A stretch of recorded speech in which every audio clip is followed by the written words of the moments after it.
আসসালামু আলাইকুম। Invest wise বিডিতে সবাইকে স্বাগতম।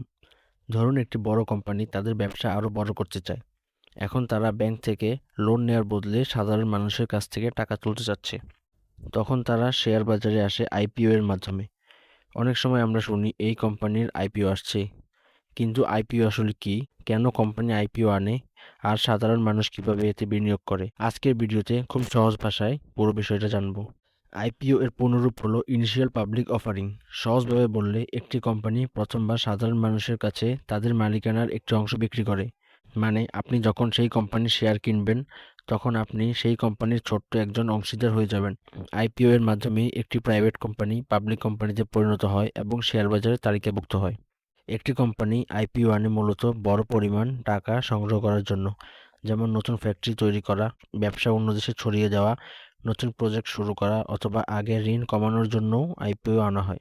এছাড়া আইপিও এর পরে কোম্পানির পরিচিতি ও বিশ্বাসযোগ্যতাও অনেক বেড়ে যায়। আইপিওতে আবেদন করতে হলে প্রথমে একটি বিও অ্যাকাউন্ট থাকতে হবে।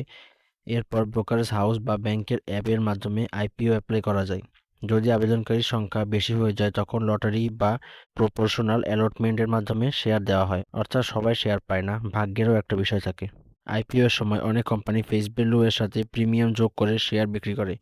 ধরুন কোনো শেয়ারের ফেস ভ্যালু 10 টাকা, আর কোম্পানিতে অতিরিক্ত 20 টাকা প্রিমিয়াম নিচ্ছে, তাহলে আইপিও প্রাইস হবে 30 টাকা। প্রিমিয়াম সাধারণত কোম্পানির বিজনেস পারফরম্যান্স, রেপুটেশন এবং ভবিষ্যৎ সম্ভাবনার উপর নির্ভর করে। অনেকেই আইপিওতে বিনিয়োগ করেন লিস্টিং গেইনের আশায়। মানে আইপিও প্রাইস যদি 30 টাকা হয় আর বাজারে তালিকাভুক্ত হওয়ার পরে দাম 50 টাকায় উঠে যায়, তাহলে বিনিয়োগকারী লাভ করতে পারেন। আবার কোনো কোম্পানি যদি দীর্ঘমেয়াদে ভালো বিজনেস করে, তাহলে সেই শেয়ারের দাম ভবিষ্যতে আরও বাড়তে পারে। তাই আইপিও শর্ট টার্ম এবং লং টার্ম দুইভাবেই লাভের সুযোগ করে দিতে পারে। তবে মনে রাখতে হবে, সব আইপিও লাভ দেয় না। অনেক সময় বাজারে আসার পর শেয়ারের দাম আইপিও প্রাইস থেকেও নিচে নেমে যেতে পারে।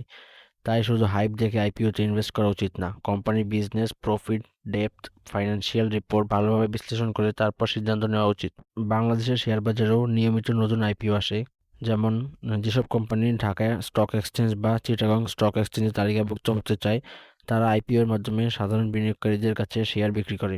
প্রতিটি আইপিও এর আগে প্রসপেক্টাস প্রকাশ করা হয়, যেখানে কোম্পানির বিস্তারিত তথ্য দেওয়া হয়। বর্তমানে বাংলাদেশের স্বনামধন্য একটি প্রতিষ্ঠান বিবিএস কেবলস তাদের আইপিও লঞ্চ করতে যাচ্ছে এবং তারা আইসিবি ক্যাপিটালের সাথে চুক্তিবদ্ধ হয়েছে। এমন আরও সহজ ভাষার স্টক মার্কেট কন্টেন্ট পেতে পেজটিকে ফলো করুন এবং ইউটিউব চ্যানেলকে সাবস্ক্রাইব করুন। ধন্যবাদ।